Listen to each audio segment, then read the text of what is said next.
എലി കയറാനുള്ള സാധ്യതയുണ്ട്. അതുകൊണ്ട് വാഹനത്തിൻ്റെ ഷട്ടറിൻ്റെ മോഡ് ടയർ ഈ ഒരു പൊസിഷനിൽ മാത്രം നിൽക്കുമ്പോൾ.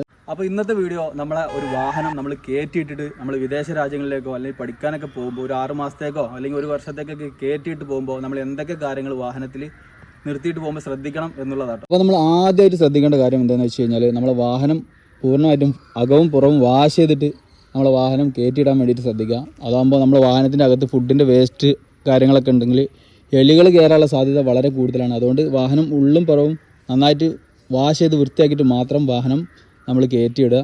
അതേപോലെ നമ്മൾ വാഹനത്തിൽ ഫുള്ളായിട്ട് കവർ ചെയ്യാൻ വേണ്ടിയിട്ട് പാടില്ല. നമ്മൾ വാഹനത്തിൻ്റെ ബോഡി കവറൊക്കെ വെച്ചിട്ട് ഫുള്ളായിട്ട് കവർ ചെയ്ത് കഴിഞ്ഞാൽ നമ്മൾ ഇരുട്ടൊക്കെ ആകുമ്പോൾ വാഹനത്തിൽ എലികൾ കയറാനുള്ള സാധ്യത വളരെ കൂടുതലാണ്. അതുപോലെ നമ്മൾ വാഹനം നിർത്തിയിടുന്ന സമയത്ത് കറയുള്ള മരത്തിൻ്റെ ചുവട്ടിലൊന്നും നിർത്തിയിടാതെ കൂടുതൽ വെയിലില്ലാത്ത സ്ഥലത്ത് നമ്മൾ നിർത്തിയിടാൻ വേണ്ടിയിട്ട് ശ്രദ്ധിക്കുക. മരത്തിൻ്റെ ചുവട്ടിലേക്ക് നിർത്തി കഴിഞ്ഞാൽ നമ്മൾ വാഹനത്തിലേക്ക് നമ്മൾ വരുന്ന സമയത്താകുമ്പോഴത്തേനും വാഹനത്തിൽ ഒഴിവാക്കാൻ പറ്റാത്ത കറകളൊക്കെ വാഹനത്തിൽ പറ്റി പിടിച്ചിട്ടുണ്ടാവും. അപ്പോൾ നമ്മൾ വാഷ് ചെയ്ത് ക്ലീൻ ചെയ്യാൻ വേണ്ടിയിട്ട് വളരെ ബുദ്ധിമുട്ടാവും. അപ്പോൾ വാഹനം നിർത്തിയിടുന്ന സമയത്ത് മരച്ചുവട്ടിൽ നിർത്തിയിടാതെ വെയിൽ കൂടുതൽ അടിക്കുന്ന സ്ഥലത്ത് നിർത്തിയിടാതിരിക്കാൻ വേണ്ടിയിട്ട് നമ്മൾ ശ്രദ്ധിക്കുക. അതുപോലെ ഈ വാഹനത്തിൻ്റെ എയർ ഫിൽറ്ററിൻ്റെ ഈ ഒരു ഹോള് കണ്ടോ, ഈ ഒരു ഹോളിലൂടെ നമ്മൾ കൂടുതൽ സമയം നിർത്തിയിട്ട് കഴിയുന്ന സമയത്ത് ഈ ഒരു ഹോളിലൂടെ ഇഴജന്തുക്കൾ കയറാനുള്ള സാധ്യത വളരെ കൂടുതലാണ്. നമുക്ക് ഇതുപോലെ മുന്നേ അനുഭവം ഉണ്ടായതുകൊണ്ട് പറയുകയാണ്. നമ്മൾ ഈ വാഹനത്തിൻ്റെ ഈ എയർ ഫിൽറ്ററിൻ്റെ ഹോളിലേക്ക് ഒരു ചെറിയ തുണിയൊക്കെ വെച്ചിട്ട് നമ്മൾ അടക്കാൻ വേണ്ടിയിട്ട് ശ്രദ്ധിക്കുക. അതുപോലെ തന്നെ വാഹനത്തിൻ്റെ engine oil, coolant, brake fluid എല്ലാ സാധനങ്ങളും പുതിയതാക്കാൻ വേണ്ടിയിട്ട് ശ്രദ്ധിക്കുക. അതാകുമ്പോൾ നമ്മുടെ വാഹനം നമ്മൾ വരുന്ന സമയത്ത് വാഹനത്തിൻ്റെ എഞ്ചിൻ ഓയിലൊക്കെ കട്ട പൊടിക്കാതിരിക്കാൻ വേണ്ടിയിട്ട് നമ്മളെ സഹായിക്കും. അഥവാ നമ്മളെ ഓയിൽ ഡ്രൈ ആവാതിരിക്കാൻ വേണ്ടിയിട്ട് നമ്മളെ സഹായിക്കും. അതുപോലെ നമ്മൾ സ്ഥിരമായിട്ട് നിർത്തിയിടുന്ന വാഹനങ്ങളാണെങ്കിൽ വാഹനത്തിൻ്റെ എഞ്ചിൻ ഓയിൽ നമ്മളൊരു 8 മാസത്തിൽ കൂടുമ്പോൾ മാറുക. സാധാരണ നമ്മൾ 10,000 കിലോമീറ്ററോ അല്ലെങ്കിൽ ഒരു വർഷത്തിലാണ് മാറാറ്. അത് നമ്മൾ ഈ ഒരു ഫുള്ളായിട്ട് നിർത്തിയിടുന്ന വാഹനങ്ങളാണെന്നുണ്ടെങ്കിൽ നമ്മൾ 8 മാസം കൂടുമ്പോൾ എന്തായാലും മാറുക.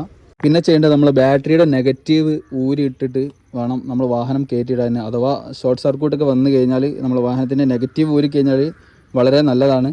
അതുപോലെ നമ്മൾ വാഹനം ഈ ഒരു പൊസിഷനിൽ ഇതേ പൊസിഷനിൽ നിർത്തിയിട്ട് കഴിഞ്ഞാൽ ഈ വാഹനത്തിന് ഈ ടയറിൻ്റെ ഈ അടിഭാഗം കണ്ടോ, ഈ ഒരു സൈഡ് മാത്രം ഡാമേജ് ആവാൻ വേണ്ടിയിട്ട് തുടങ്ങും. അപ്പോൾ വാഹനം ആരെങ്കിലും ഒരാൾ വാഹനം ഓടിക്കുന്ന ആളുകൾ ഉണ്ടെന്നുണ്ടെങ്കിൽ ഇടയ്ക്കിടയ്ക്കൊന്ന് വാഹനം അങ്ങോട്ടും ഇങ്ങോട്ടൊക്കെ മാറ്റിയിട്ട് പാർക്ക് ചെയ്യാൻ വേണ്ടിയിട്ട് അവരോട് പറയുക. അത് വാഹനത്തിൻ്റെ എൻജിനും ടയറിനും നല്ലതാണ്. അപ്പോൾ അത് ശ്രദ്ധിക്കുക. അതുപോലെ നമ്മൾ വാഹനം കയറ്റിയിട്ട് പോകുന്ന സമയത്ത് നമ്മൾ കല്ലോ കുത്തൊക്കെ വെച്ചിട്ട് നമ്മൾ പൊക്കി വെച്ച് പോകുന്ന സമയത്ത് ഈ ഒരു ഷോക്കപ്പ് കണ്ടോ, ഈ ഒരു ഷോക്കപ്പ് നമ്മൾ ഈ വീല് താവുന്ന സമയത്ത് വീലിൻ്റെ വെയിറ്റ് കൊണ്ട് നമ്മൾ ഈ ഷോക്കപ്പ് ഡാമേജ് ആവാൻ വേണ്ടിയിട്ട് തുടങ്ങും. അപ്പോൾ ഈ ഒരു വാഹനം പൊക്കിയിട്ട് പോകുന്ന സമയത്ത് നമ്മൾ ഈ ഒരു കാര്യം ശ്രദ്ധിക്കുക. കൂടുതലായിട്ട് പൊക്കാതെ നമ്മൾ ഏകദേശം ലെവലിൽ പൊക്കി വെക്കുക.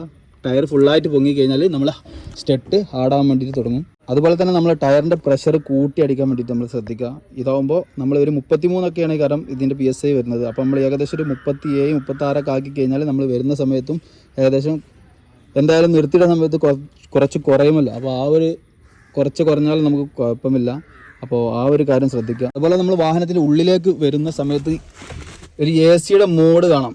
പലർക്കും ഈ ഒരു മോഡ് എന്തിനാണെന്നുള്ളത് അറിയില്ല. ഈ ഒരു വാഹനത്തിൻ്റെ AC മോഡ് ഇത് വാഹനത്തിൻ്റെ അകത്തു നിന്നുള്ള എയറും ഇത് വാഹനത്തിൻ്റെ പുറത്ത് നിന്നുള്ള എയറും. അപ്പോൾ നമ്മൾ വാഹനത്തിൻ്റെ പുറത്ത് നിന്നുള്ള ഫ്രഷ് എയർ ആക്കുന്ന സമയത്ത് ഇവിടെ ഒരു ഷട്ടർ ഓപ്പൺ ആവും. അപ്പോൾ ആ ഓപ്പൺ ആകുമ്പോൾ നമ്മൾ ഈ ഒരു ലെവലിൽ നിർത്തിയിട്ട് പോയി കഴിഞ്ഞാൽ നമ്മുടെ വാഹനത്തിൻ്റെ ഈ ഷട്ടർ ഓപ്പൺ ആകുന്ന സൈഡിലൂടെ നമ്മുടെ വാഹനത്തിൻ്റെ അകത്തേക്ക് എലികൾ കയറാനുള്ള സാധ്യത വളരെ കൂടുതലാണ്. അപ്പോൾ നമ്മൾ വാഹനത്തിന് ഈ മോഡ് ഈ ഒരു പൊസിഷനിലേക്ക് ആക്കി വെക്കുക. അതേപോലെ നമ്മൾ വാഹനത്തിൻ്റെ പവർ വിൻഡോ ഇത് കണ്ടോ, ഇടയ്ക്ക് ഒന്ന് നമ്മൾ വർക്ക് ചെയ്യിപ്പിക്കുക. അങ്ങനെ വർക്ക് ചെയ്യിപ്പിക്കുമ്പോൾ നമ്മൾ വൈൻഡറൊക്കെ സ്റ്റക്ക് ആവാതിരിക്കാൻ വേണ്ടിയിട്ട് നമുക്ക് ഉപകാരപ്പെടും. അതുപോലെ മറ്റൊരു കാര്യം, നമ്മൾ വാഹനം ഹാൻഡ് ബ്രേക്കിൽ നിർത്തിയിട്ട് പോവാതിരിക്കാൻ വേണ്ടിയിട്ട് ശ്രദ്ധിക്കുക. ഗിയറിലിട്ടിട്ട് നമ്മൾ വാഹനം ഹാൻഡ് ബ്രേക്ക് റിലീസാക്കിയിട്ട് വേണം നമ്മൾ വാഹനം നിർത്തിയിട്ടിട്ട് പോകാൻ.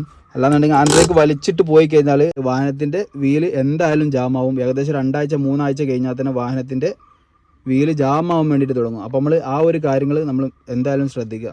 അപ്പോൾ ഇതുപോലത്തെ വാഹനങ്ങളെക്കുറിച്ചുള്ള അറിവിനൊക്കെ വേണ്ടിയിട്ട് നമ്മുടെ പേജൊക്കെ ഒന്ന് ഫോളോ ചെയ്ത് സപ്പോർട്ട് ചെയ്യട്ടോ.